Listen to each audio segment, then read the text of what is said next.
Yo, what's going on? What's going on? What's going on, good people? Peace and love, peace and love, peace and love. Happy Truthful and Tenacious Tuesday. Once again, we are back again with another episode of SRDaily. I'm your boy, your host, LaShawn Sugar Ray Marston, and you are tuned into milestone episode 500. 500 episodes, 101 weeks doing the show consistently, regardless of how I feel. And you guys know, I got to be honest and say I did not freaking want to come do this shit today. Man, it was a brutal night, a fucking brutal morning, and I did not want to be here. But I'm here, and this is just freaking showing up, right? This is all I could do. Because what else I'm going to do, right? I cried last night. I yelled, I screamed, I hit the wall. And then what do you do after that, right? You just freaking do the thing. Whatever the thing is, you do the freaking thing. And so I showed up to do the thing, understanding, overstanding, understanding that it's not just about me. My journey is not just me. It's not just my feelings. It's not just my emotions. This is a higher source, a greater source, even if it's just the people who depend on me to show up, the people who look forward to the show every day. But goddamn, I am in some mental and emotional pain and anguish. And but I look good, right? I look good, so I feel good. And that's why looking good is half the battle, because if you could look good, you could kind of like trick yourself into feeling a little bit better about yourself and about things. And you got to do what you got to do to get going, right? Like whether it's looking good, whether it's listening to good music. I had some good music on this morning, right?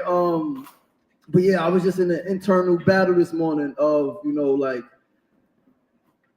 directions, right? I was drifting a little bit, thoughts drifting to old me, right? To a past me, which is not somebody I want to be, right? But life is real. And one thing about life is that we have to be comfortable in any situation. And that's one thing, unfortunately, I've learned to be comfortable in any and every situation. And so, but yeah, we here, 500 episodes, 500 episodes. Let's put they got, StreamYard got the claps now. Hold on, let's put a clap, right? Media asset. Let's put a background clap, applause. Give a little applause, more applause. 500 episodes is the big thing though, man, humbly, respectfully. Even if it wasn't me, if I knew somebody who did 500 episodes of a talk show, I would be there. So thank you guys for being here. Thank you guys for showing up, coming from far Rockaway, coming from as close as across the street, right? And all over in between, echoes of incarceration. Thanks for coming through to document, to film, Auntie and John. Yeah, the crew is here, man. Family is here. But yeah, thank you guys, man. Thank you guys. We're gonna get into the show. I appreciate you guys. As you know, every 100 episodes, we do a live studio audience. We also have some guest interviews. So we got some folks supposed to come today and do some interviews with me in the second half of the show. We do 1 hour instead of 30 minutes every 100 episodes. And so we're going to be talking for a while today. Right. And I got some stuff to share, man, because like what I'm feeling, I know that I'm not the only one going through what I'm experiencing. Right. And so I think I got some perspective and some testimony that I can share that could give someone some insight, someone some perspective, someone some hope, and just some comfort knowing that, like, as Michael Jackson was singing, you're not alone, right? I know that I'm not alone. Thank you to my dear brother, Ether.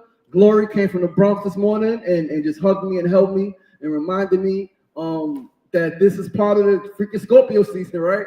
This is part of Scorpio season. God damn, this is part of Scorpio season. Death and destruction and rebirth and transformation and all that fly good, challenging stuff. CEO to you, Cousin Dozen. What's going on, family? Thanks for tuning in. Sefu Sankofa. So we are going to get the show started with our first segment. Today's first segment is a phrase of the day. If you were just tuning in, you know that each episode we do 4 segments. The first segment rotates between a word of the day, a quote of the day, and a phrase of the day. Second segment is always news that I think we should know. News or a news flash. Third segment is always a tip. Fourth segment is always a build of the day, something I want to put out there that we can build on, talk about, and again, get deeper perspective on. So first segment is a phrase of the day. Today's phrase is from a song.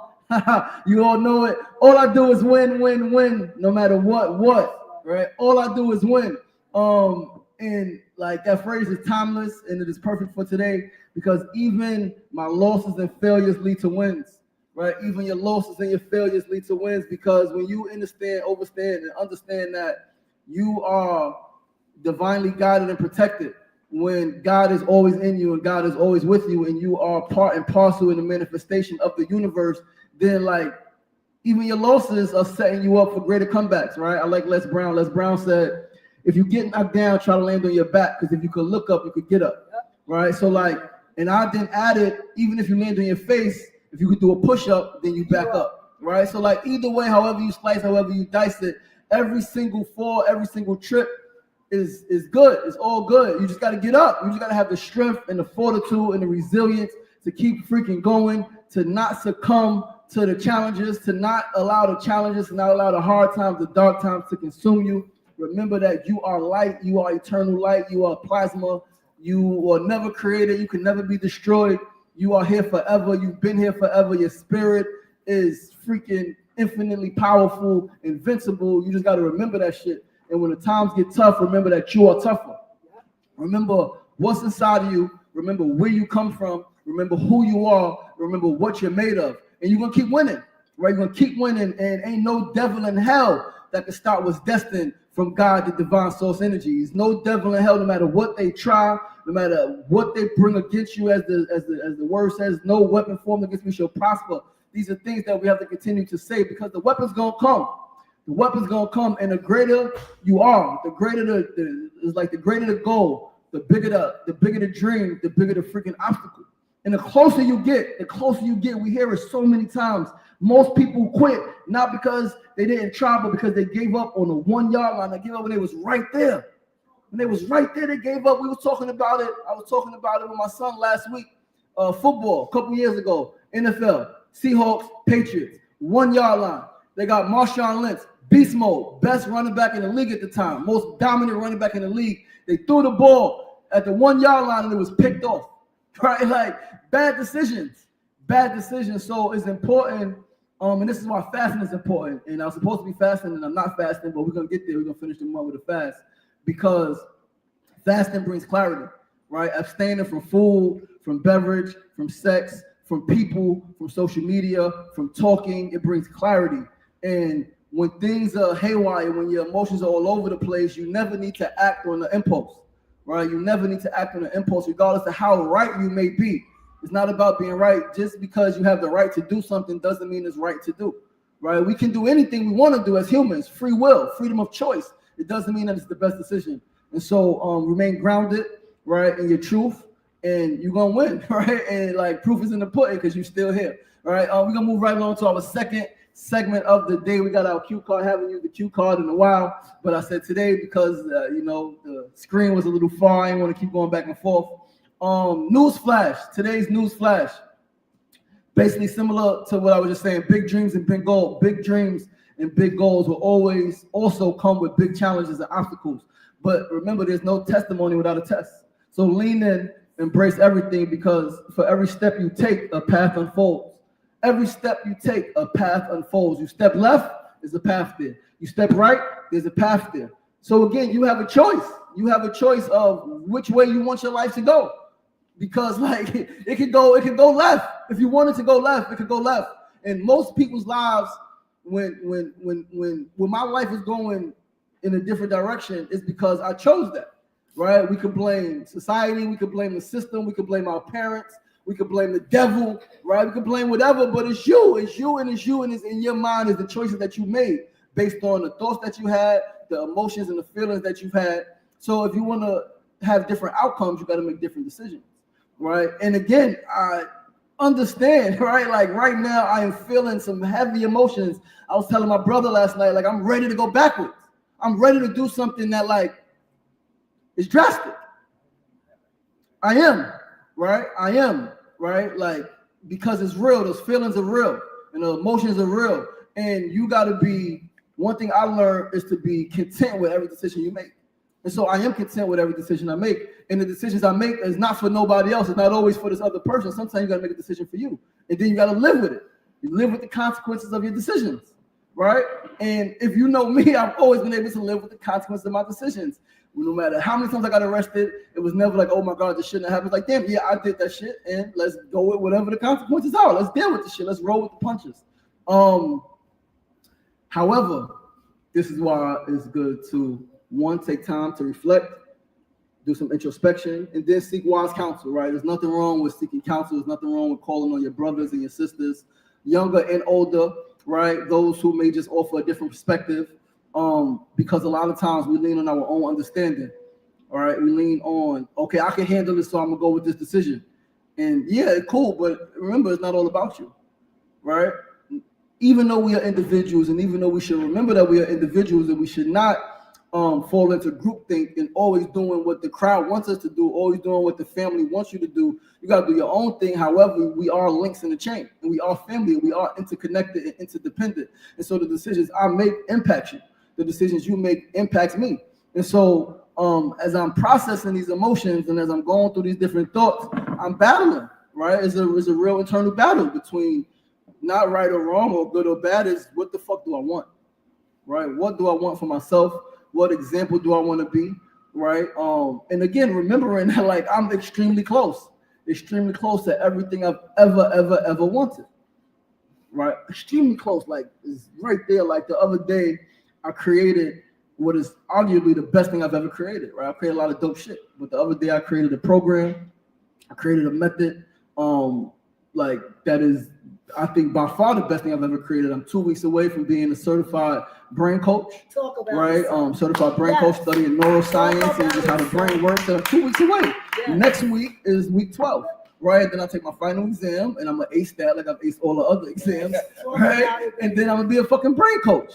And then with that, the price goes up, the access goes up because now I'm going to universities, now I'm going to corporations, because it's understanding why we think the way we think, why we are the way we are, breaking old patterns, limiting beliefs. I'm speaking the language now of those who are on that upper echelon, right?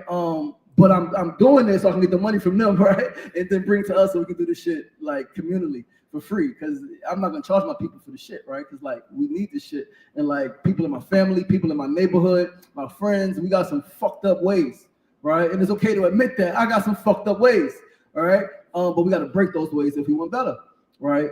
For ourselves, for our children, for our grandchildren, for our great-grandchildren, for children that's gonna come in 100 years, right? What type of world do we want them to live in, right? So that's the news flash, right? There's always gonna be challenges. They always gonna come. Again, when you dream big, when you freaking have these big goals, you gotta expect that the obstacles are gonna be there.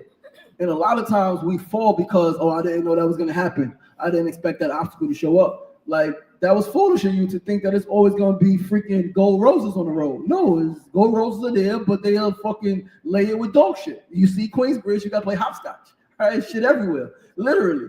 All right, but that's a metaphor for life. There's shit everywhere. Brother Ray used to be like, we building a good foundation, like the pitfalls. There's always pitfalls. There's always ways and things that you can fall victim to and traps you can fall into if you're not level-headed. And so one thing I like to say is, you know, in Taoism, they said, treat victory like a funeral and treat a funeral like victory. Be balanced in all things. And so when things are going good, don't put your head too high in the sky because you fall in the fucking ditch. And when things are going tough, right, not even bad, when things are tough, don't keep your head too low because then you miss the freaking light, right? So keep your head straight ahead, right? I think it was December 12th, Brother Omar Wali said straight ahead. Right, straight ahead, just go straight ahead. And it's tough to go straight ahead because like you want to hold your head down, right? Because it's tough and you hurting and you in pain. And then you happy, you want to keep your head up, looking up, like thank you, but straight ahead. That's the way to get to where you got to go because you're still going, right? Like you're gonna be going until you're not here. And if you're gonna be going, you might as well know where the fuck you go, right? Like go in the direction that you choose. Let's move right along though to our third segment of the day. Is a tip. Today is a tip. Today's tip is start now, right? Just freaking start. Whatever it is, whatever dream you have, whatever goal you have, whatever thing you wanted to do, just get started today. Tomorrow's not promised. The next moment is not promised. Start now. And I've said that tip before on the show, and I'm saying it again today because we have 500 episodes.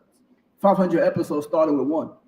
Right, it started with one. It started with an idea. It started with a thought. Right, it started with a hope. It started with a wish. It started with, yo, Ray, let's paint the living room so we can do my talk show here. Because I was waiting. I'm like, yo, I want to do a talk show, and I keep interviewing people. I'm starting, I'm stopping, but I'm waiting for a studio. Yo, we got access to brick, but I'm not reaching out. Yo, we got the community center, but we can't really do it here consistently. Like, where can I do this show?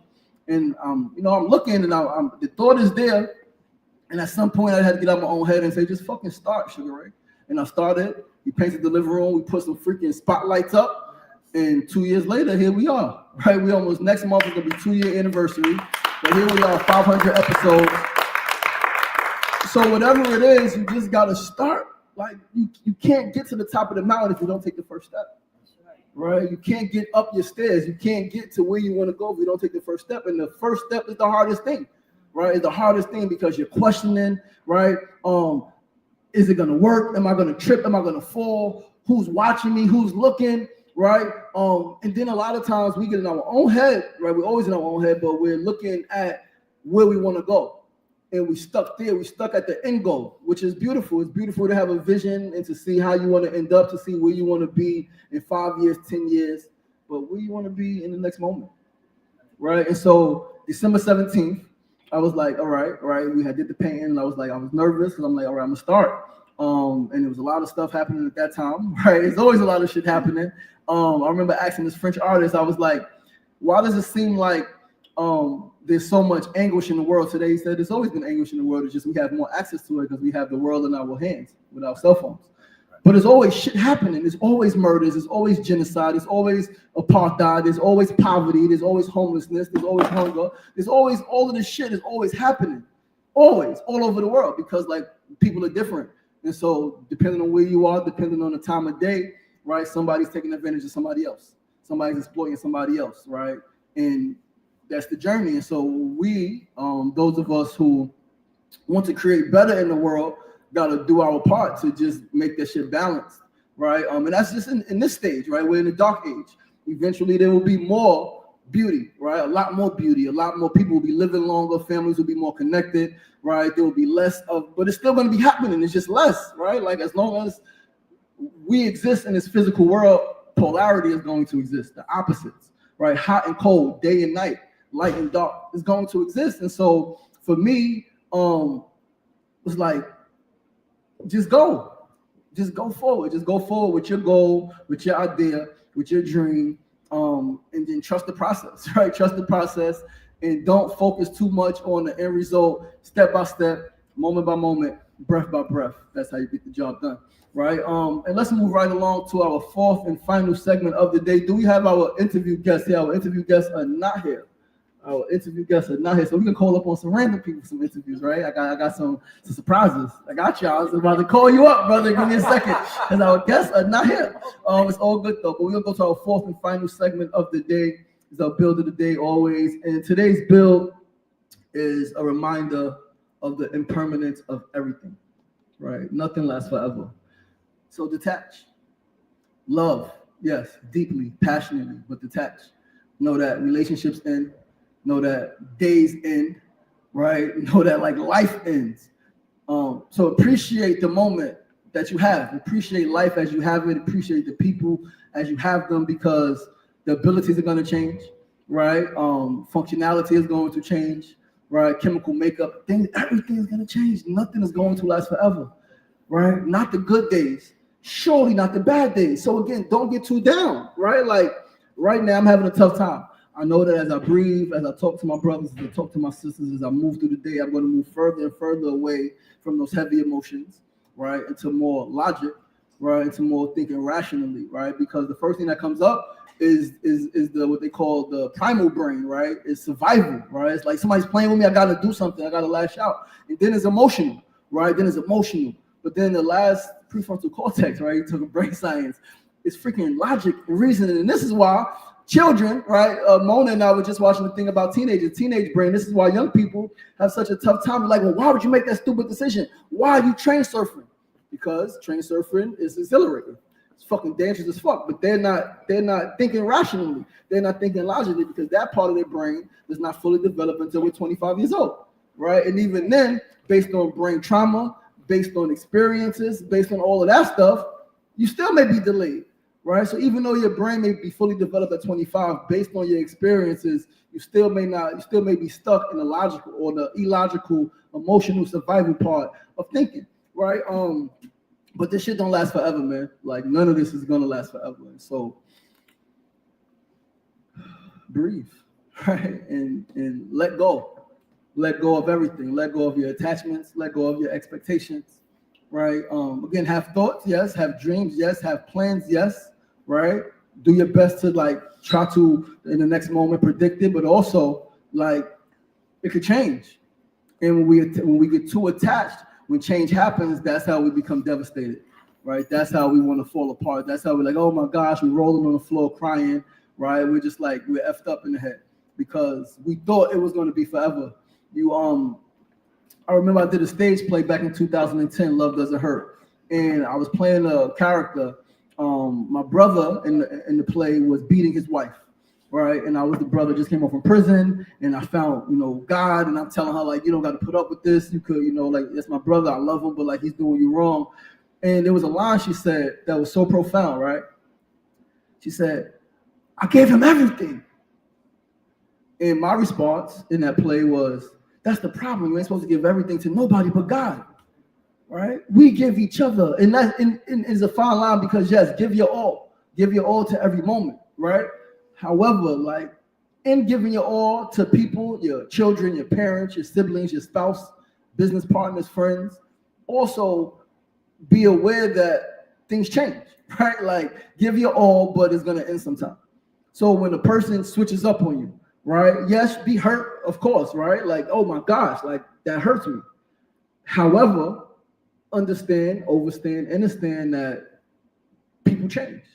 Just like the seasons change, the weather changes, people change.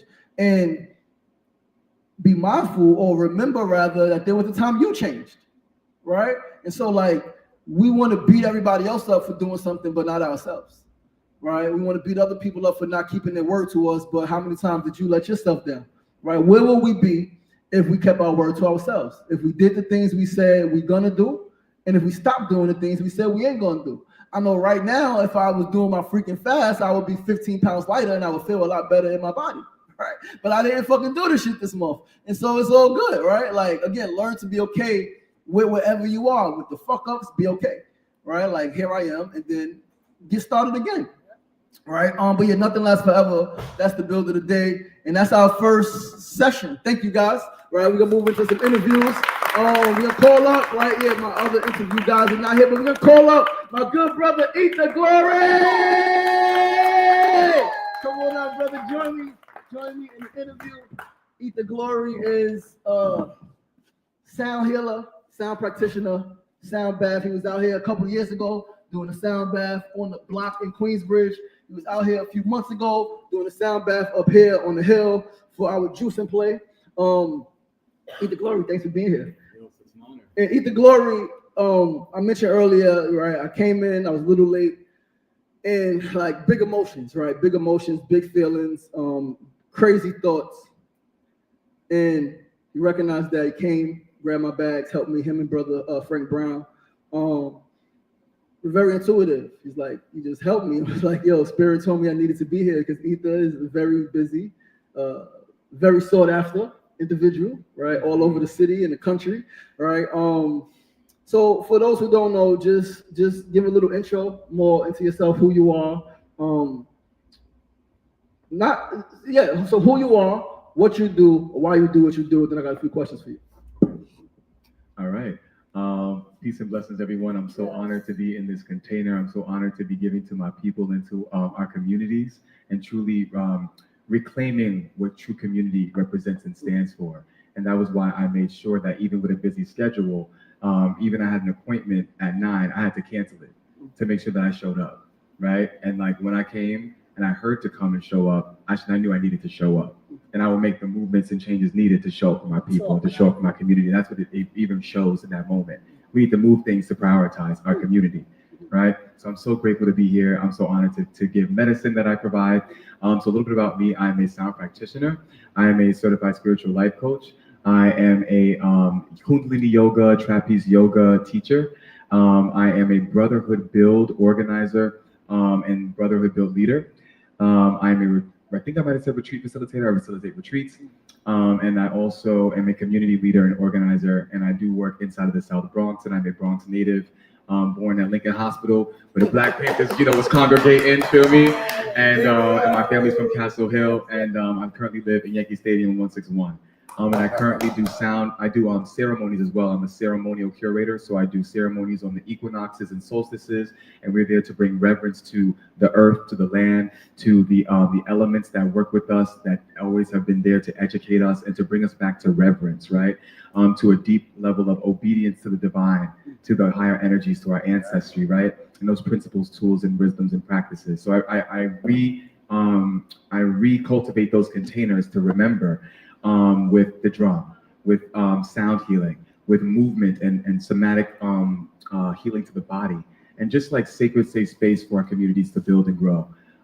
So that's pretty much what I do. I do it 4 times a year. I create those ceremonies in the South Bronx at this venue called Sankofa, and I'm just here to build community and to just bring education and love. So I wanted to be here. Beautiful. Black man, South Bronx. How the freak did you get into sound healing? Like, how did that happen? How did sound healing find you? How did you find it? Were you looking for it? Did you know y'all want to do sound? Like, how did you become who you are today, coming from the South Bronx? That's such a beautiful question. So music has always been in my timeline since I was young. I'm classically trained in voice in the operatic style, and I like know how to read music. I've played instruments. I've been around music since I was little, in programs, the voice club, you name it. And there came a point in my adulthood where I went through a what is it called? The second birth, right? So they say that you're born twice. The first time is when you're born in this world, and the second time is when you're born, when you realize what you're meant to do and why you are here, right? Some people don't reach the second birth in their lifetime because of trauma, because of ego, because of just like the limited capacity to be obedient to themselves and the divine. And so I got to a point where I had to surrender all of my attachments, right, to the external world and to material, so that I could seek the truth of my self-actualization. And when I did that, I realized that my core, my purpose is healing, and my purpose is music, and healing people in conversation, interaction, by being an energetic safety, and people just open up, right? It's like that's a healer trait that's been following me since the earliest that I can remember. And then music is the earliest tool that I've cultivated. And then putting those two together, sound healing. And I started just like my channel was open. I was doing a lot of this inner child healing, and I heard about that that modality, and I started doing research, and then it just kind of breadcrumbed from that point on. And I built a relationship to different sound tools, indigenous tools, and then came back into the city with that new reinvented awareness of self, and was like, I'm ready to devote. And the thing was too, spirituality was something that was a hobby, something more that I kept in my personal life. But once I really took away all those things from the external, it was like, that is who I am. And then spirit was like, this could be a hobby, or this could be who you are. You could devote. Do you want to devote to this? That was the difference. Once I said I devote, everything shifted. Powerful, man. That's beautiful. So 2-part question. What has been the biggest blessing or gift since you've been devoted to this craft and this practice? And what has been the biggest challenge, right? I know recently I was getting a haircut, and my barber was an incredible brother. He was talking about a young brother who, 15 years old, came in and wanted to be an astrologer, right? And he dissuaded him to not pursue that. And I know that happens a lot in our neighborhood, in our communities. So what has been the biggest, the best thing that has come out of this for you that you've seen since being devoted to sound healing? And what has been the biggest challenge in you as a sound healer and then bringing this gift to our communities? Ooh, you are powerful. These are some excellently channeled questions. That's what I do, man. For That's real. why we got 500 episodes. Come on, 500. Come on.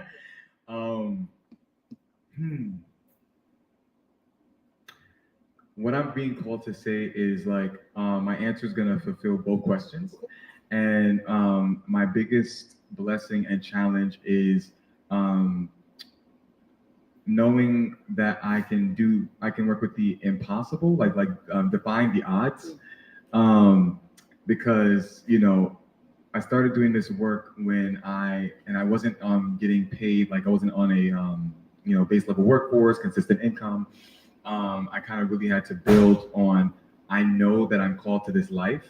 And I started building this lifestyle in a house where nobody knew what sound healing was. I was looking crazy as shit in the front yard with a big ass crystal ball, just ringing it, singing in the microphone, like in the middle of the street, like, and thankfully they didn't judge me, right? Like I had a very safe space to cultivate this reality.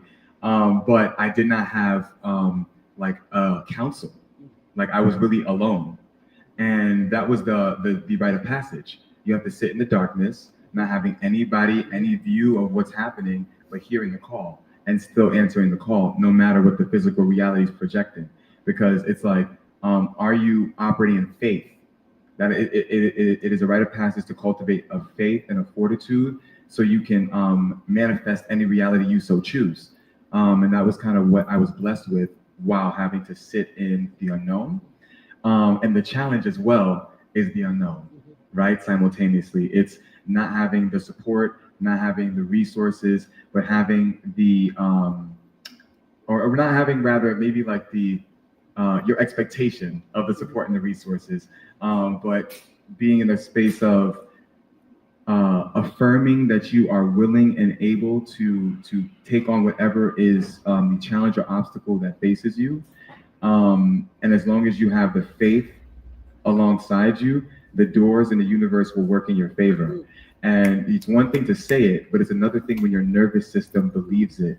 And that comes with consistency, it comes with affirmation, and it also comes with, devoting to the work, right? It's like, I'm going to do this work because I'm hearing it in my heart to do it, not because of an external and physical gratification or attachment, right? So it's like I had to get clear with God. And that's what helped me to like really embody my work, and it allowed me to open up so many doors that I wouldn't even believe are possible. I'll never forget, I was with a friend, and I would be like, do you know anybody in the spiritual community? Like, I'm just trying to find a circle. Like I don't have anybody that is speaking the same language, like looks like me, that's doing this work. But I know that I'm meant to do this, and I'm doing it. And now I have an entire community, and I'm leading a community. Talk about it. Yeah. I got 2 more questions, brother. As a sound healer, what is generally as a Black man, what is the biggest challenge in the Black community? Generally, your perspective, Black man, biggest challenge, Black community. And then what is the biggest challenge? Why do so many Black people reject sound healing? Because people reject it. Oh no, that's not for me. Oh no, I don't do that stuff, right? So those are like 2 questions, 2-part question. Okay, so that answer is going to be subjective, right? One thing that I'll say that I think is a big thing that our community as a whole, I'm not even gonna look at just Black men. I want to just say as a whole that we need is nervous system regulation tools, right? Because the thing is, so you ever heard this book, The Body Keeps the Score? So the thing is, as you're going through experiences, when you experience trauma, your nervous system is going to remember that information and that experience, right? So let's say like you have a difficult time in a conflict and it wasn't held correctly, like there wasn't a mature or rather an emotional intelligence associated with it, a safe space to confront and to handle conflict. Now your nervous system's gonna say, when I experience conflict, I don't feel safe, right? Because I didn't feel safe at that time. So now you come into another experience where you're actually in a better relationship, a better environment, and then conflict comes up. Your nervous system, even though your mind is like, I love this person, there's a safe space to talk and all these things, the nervous system is gonna say, this is conflict. I'm gonna react to that time with that place because I didn't. And we need these tools to regulate, to be like, that is not true. That was the past. I don't want that to hold on to my present narrative. And those tools are gate kept. They're gate kept, and they have mediums like sound healing, saunas and cold plunges, Kundalini yoga, these very ancient, esoteric and hidden practices and resources that are held by privilege, that are held by financial access, right? And that is the biggest tool that if our people had, the playing field would be leveled the fuck out. Yes, we need more tools. We need more tools. And I think that narcissistic behavior, right, can come from lack of nervous system regulation and just like the inability to, and also another thing, manifestation, right? When you're manifesting, you're thinking a thought, you send it to the universe is responding to that and trying to meet you to bring it to your world, right? So if your nervous system is a big component in manifestation, because as you're manifesting, you have to think it, and then the nervous system has to vibrate at the state of the reality that you're calling in from the universe. So if your nervous system's still operating in trauma, not only can't you manifest correctly, but even if you bring it, you can't sustain it because the nervous system isn't embodied of what you're calling in. But that's not our fault.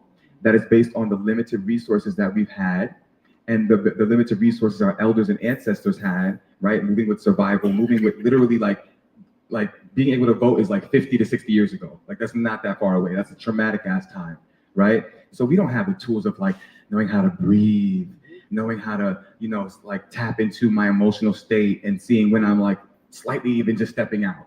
Like we were moving in survival, right? And that's okay. That's not our fault. And our responsibility now is to find these tools. And we need to, and once we have them, it's gonna just change everything. And that kind of alludes into the sound healing, right? Another tool that we don't realize is necessary to regulate our nervous system that we need, and it's gate kept. Sound healing is gate kept. And you either have to go to an indigenous land from a shaman to go and experience this, or you really have to go to a privileged place in some weird place in Midtown, paying hundreds of thousands of dollars to get a 2-hour sound bath on a rooftop. We don't know these things exist. That is why I'm so grateful I have these tools and I went to access them so I can bring them to our people so we can do this healing and do this work. So, maybe those answers. That was beautiful. And, man, that was me experiencing that last night, right? I received communication yesterday that my blood pressure instantly started boiling. Instantly, I'm back to, these people trying to play me. And I'm going to respond like this. But I got the freaking tools. I did not respond, right? Even 5 years ago, I would have responded just in text and email. But I did not respond. I read the email. I put my phone down. I didn't cancel anything I was supposed to do. I still went. I went to have to go get stuff for today. Mona and I had to go uptown to Harlem to a play reading. She's like, "Nah, we don't got to go." I was like, "No, I want to go," because like I said I was going to go. All right, I'm okay. I can handle it. And I was able to just breathe. And again, knowing that it's okay to cry. If I didn't start crying years ago, and after everybody told me it wasn't okay to cry as a young black boy after my dad passed, why are you still crying about that, right? Like my dad died. What do you mean? Why am I still crying? But now, 41 years old, I cry all fucking night. I cry on the bus. I cry walking down the street, right? Something makes me sad or angry, I'm gonna cry because the other option is to hold it in. And last time I held it in, I freaking exploded and tried to kill people who I love. I shot 9 shots at people. The first shot went in my aunt's window and could have killed my uncle. First shot went in my aunt's window and could have killed my uncle because I had all this energy, all this emotion wound up, and something small happened and I freaking exploded, right? So what you're saying is correct. The tools. But you and I, that's why I said we got to work together because, I mean, what we did on the basketball court a couple years ago, Vegan Fest, that was freaking phenomenal, right? You with the sound bath and your voice, and then me just taking people through a visual meditation and through a deep, that shit was powerful. Last question, brother. Where can people find you and what's next for you? Like, how can people support you? How can people get your services to them, to their families, to them as individuals, to their communities? And then what's next for you coming up? Wow. Before I start, I just also want to uplift that day. That day was very powerful. I came and gave a full sound bath in the community, right in the courtyard, you know what I'm saying, giving food to our people and medicine of all kinds to our people, really doing this and being about this work. And, just thank you for providing the platform for our community to heal, to bring education, to bring like authentic community building, because that's the frequency that would bring me in the room. So, I'm so grateful that I was able to come to Queens and do it too. I'm trying to come wherever I can to help our people. So where you can find me, The Ether Glory, THEE Ether Glory on Instagram.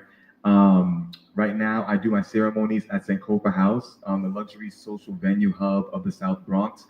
Very elevated space. They do like weddings, banquets, galas, and all these different elevated containers. And I do my ceremonies with drum circles, sound healing, movement, non-psychoactive plant medicines. We have all these different modalities, and also local businesses to support our local communities, circulating our dollar, and just safe space to heal, find skills and tools to empower you in your spiritual journey. And actually, I just left my job. I have been called to take this on full time, and I'm sure you feel the frequency. Like Spirit saying it's time to step up and just really like stop moving in fear, and knowing that I have the community to support me so I can thrive, to like bring medicine. Like I'm ready to step into this role and embody this role. So my home, currently I have a 1-bedroom in the South Bronx. I'm converting it into a healing house. There will be intimate gatherings for yoga, for sound baths, for panels, for overnight plant medicine ceremonies and sessions, art exhibitions, you name it. And if people need an intimate space to provide service or to showcase themselves, I'm providing that platform for us. I need space. Yeah, that's right. Come on, we need space, brother. Let's go. Yes, for us, by us. So it's it's called the Ethereal Temple. And that'll also be on my Instagram. You can check me out there. If you want to support in any way, just come. There's space for you there. And I need community to help that space to thrive. I'm trying to think, there's one other thing. Oh, I'm also now the director of spiritual operations at St. Copa House.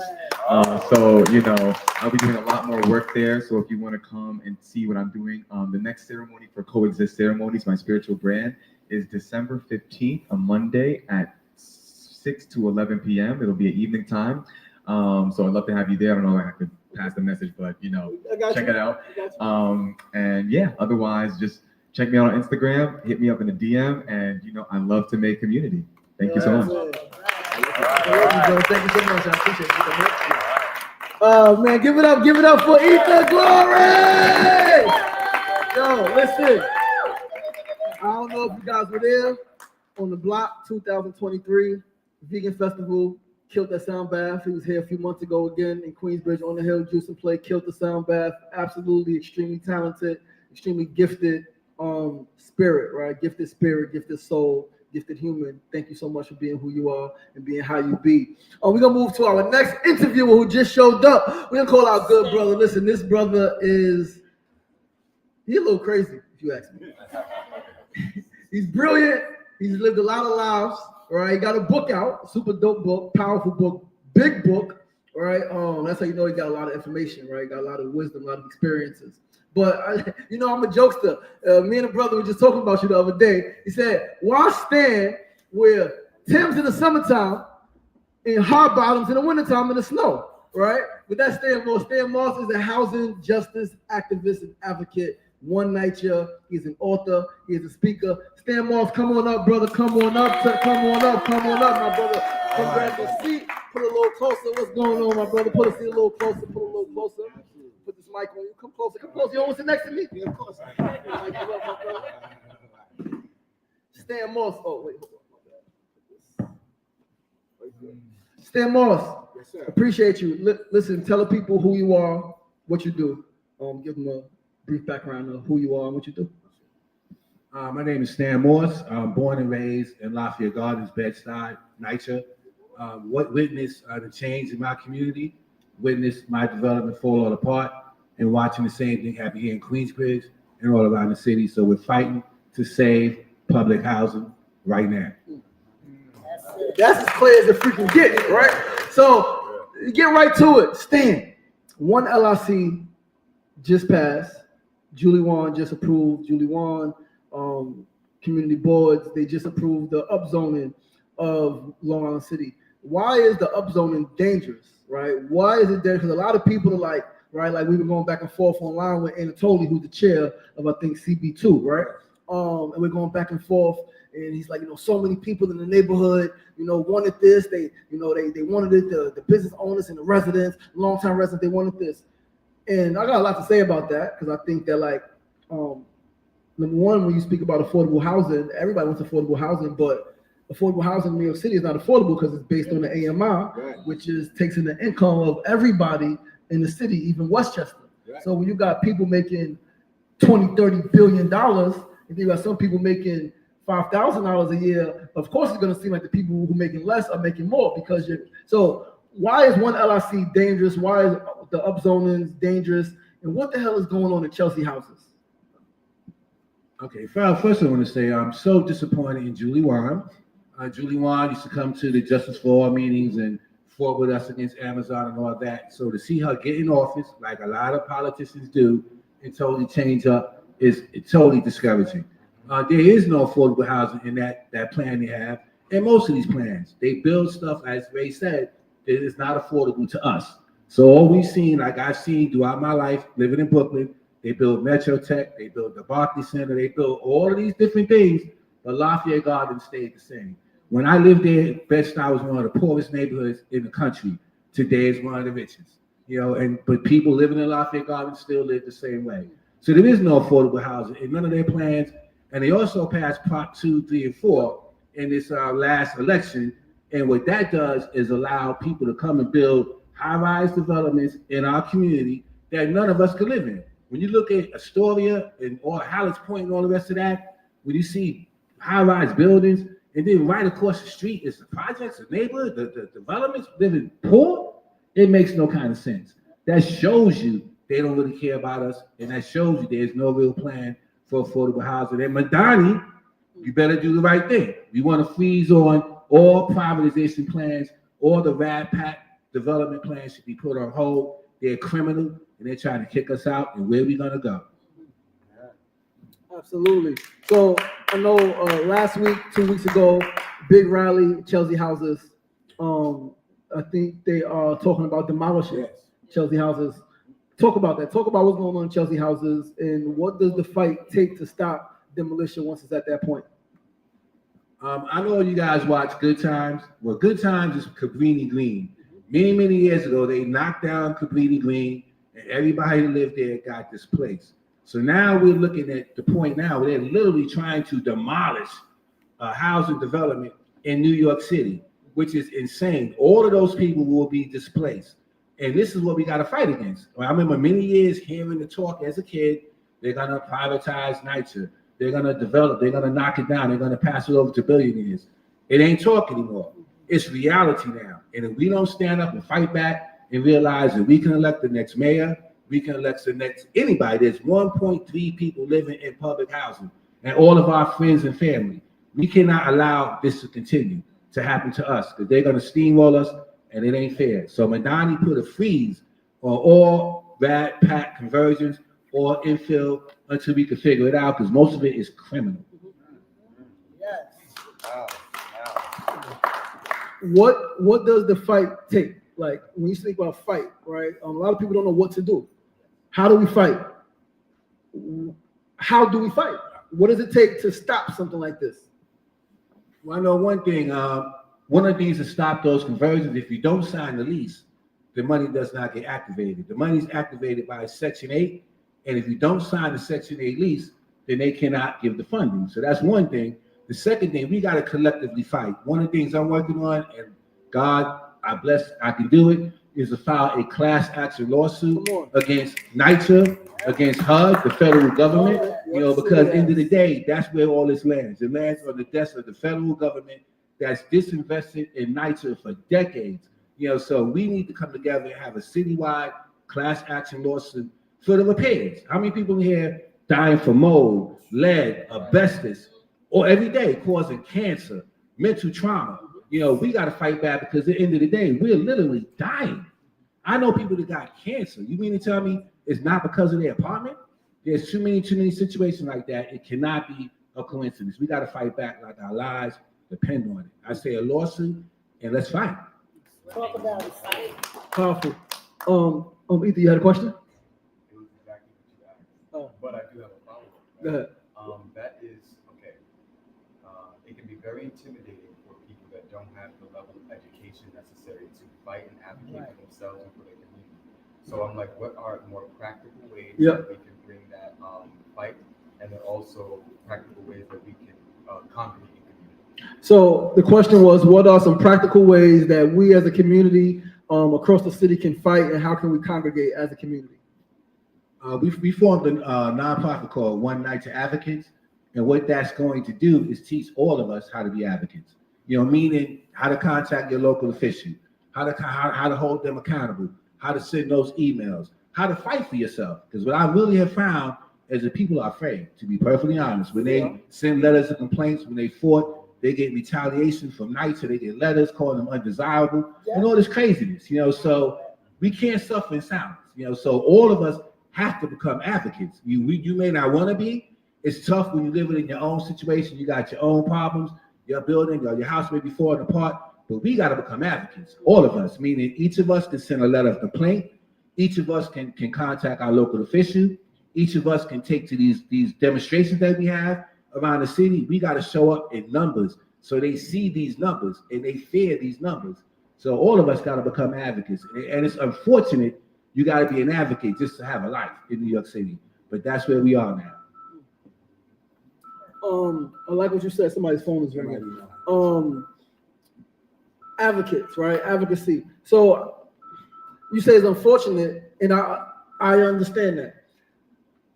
But we gotta we gotta advocate for ourselves. We have to advocate for ourselves. We have to understand, again, opposites exist. If there are people who just want to do good in the world, we have to understand that there are people who want to do bad in the world. They want to exploit people, they want to make people poor.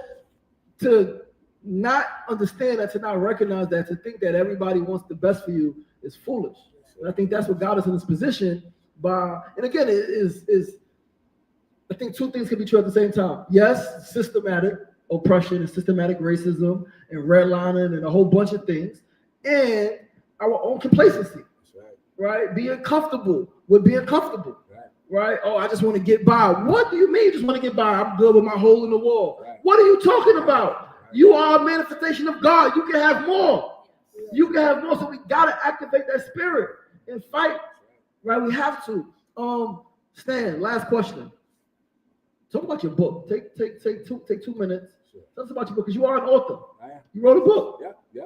You're a published author. Give it up. Stan's an author, right?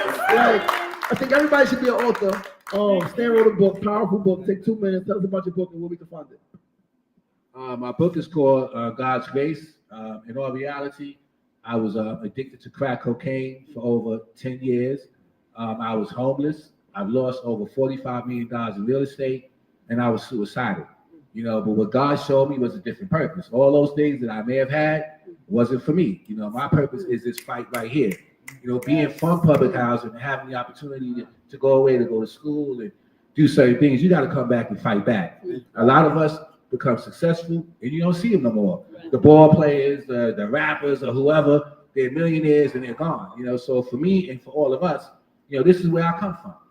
I would not be where I am without NYCHA, without public housing. My family came from the tenements where they were rats. And when they built NYCHA, it was for hardworking people. And it was not just black people, it was black and white, but the funding stopped when the white people left. And when it was only black and brown, then all of a sudden the money was gone. So my purpose is this fight, because I want to make sure my child, God forbid, if they need affordable housing, that there's NYCHA for them, that there's public housing for all of our kids, because this city, the way it's going, won't have any of us in it, So God gave me this purpose, all the pain and the struggle is the pain and struggle all of us go through, so whether you are on drugs, I'm here to say you can overcome that. Whether you was homeless, I'm here to say you can overcome that.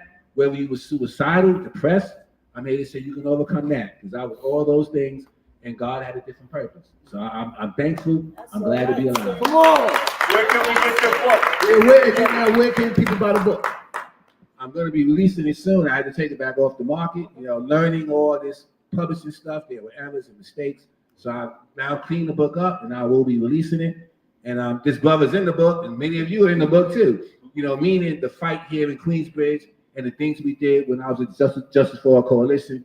And the book is about really our fight. God's grace is all of our grace. We're blessed to be here.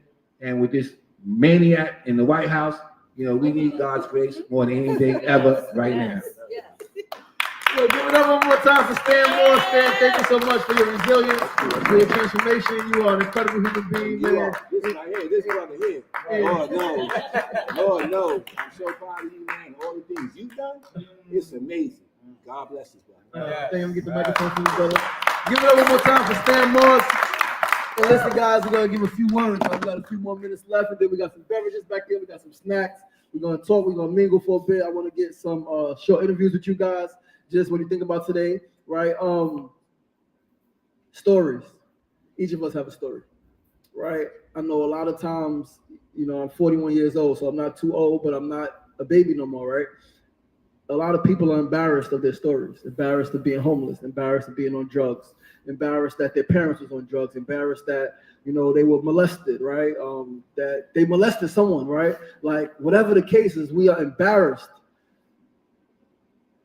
And I want to remind you that your story is your power, right? If you can be honest with yourself, with what you've experienced, what happened to you, and what you may have done, right? If you can be honest, even if only to yourself, you can take your power back, right? Because how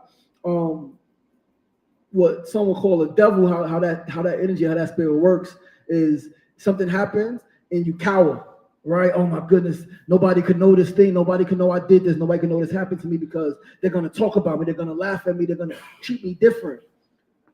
Understand that one, who gives a damn how they treat you? Like you are you, is you and is your God, is you and your higher power, is you and your ancestors, is you and your mission, your purpose, right? And your purpose is your power. And one of the reasons, right, that I'm here today doing 500 episodes, 2 weeks away from being a certified brain coach, right, was just featured in the Dear New York exhibit at Grand Central Station. Over 20 million people saw that exhibit, right, in the book, 4-page spread, right, honored by this young lady back here, Therese, right. One of the reasons that all of these things are happening is because I own my story, right. I sold drugs to pregnant women here in Queensbridge. Right, I shot a gun at the first bullet went in my aunt's window. Right, me and my mother had a very tough relationship. Right, I was suicidal. I sat with a gun to my head. Right, like the reason I'm here today is because not because like I'm super talented, which I'm talented. Yes, right, but I'm not here because of my talent. I'm here because of my courage. I'm here because of my bravery. Right, I'm here because of my faith. Right, it's all I really have is my faith. It's my belief in myself, my belief in the vision that I have in my mind, the belief in the feeling that I have in my soul, in my core, and following that, even if people ridicule me, because people ridicule me, right? People talk shit about me. People call me names, right? Right now, people are calling me names.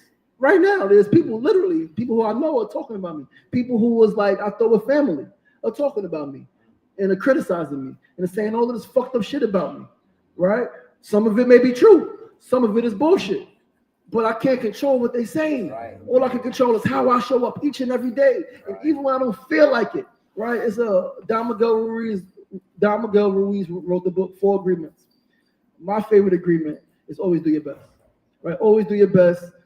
Your best is different when you're 100%, right? And both parents are alive, you with your children, you with your spouse, it's a sunny day. Your best is different than when one parent dies, right? Then when your children are taken away from you. Then when you got a fractured ankle and there's a storm outside. So 100%, give 100%. If you only got 10%, give 10%. If you got 1%, and if all you could do is get out the freaking bed and make a sandwich, get out the fucking bed and make a sandwich. Do something, because how the enemy wins is when we cower and we give up and we refuse to fight. We refuse to move forward. Taking a baby step is still taking a freaking step. So take that baby step. And even if you got to crawl.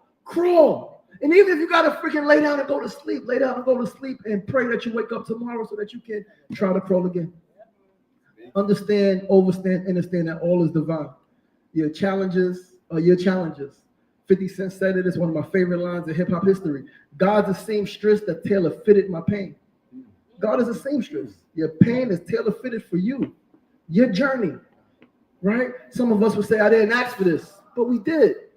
I know when I was younger, I asked to be one of the greatest humans to ever live. And then I asked, in my adulthood, I asked to be the greatest human to ever live. Whoa, I did not know it would come with this much fucking pain. But I asked for this shit, man. So be careful what you ask for, because you just might get it. But if you ask for it, understand that God ain't going to take you to a place where God ain't going to carry you through. So remain convicted in your faith, remain rooted in your truth, understand and overstand that any challenge that comes before you, you have the tools and the resources to knock that shit down. One challenge by one challenge by one challenge. Love yourself. Know that there are people who love you, even if it seems like they are not close to you, right? Even if they're on the other side of the world, they are praying for you. Your ancestors prayed for you. Your descendants are counting on you. Show the fuck up. and show the fuck out. And then here we are, 500 episodes. Let's go! That's our show. Thank you so much for tuning in. I love you guys. I appreciate you guys. Listen. Before you guys go, tune in tomorrow because this shit don't stop. Tomorrow is 501. Same time, same place, 9 a.m. to 9:30 a.m. Facebook Live, YouTube, and Instagram Live. And remember, it ain't getting knocked down. That's the problem. It's staying down. So get up! The power is in you. Remember, be kind to yourself.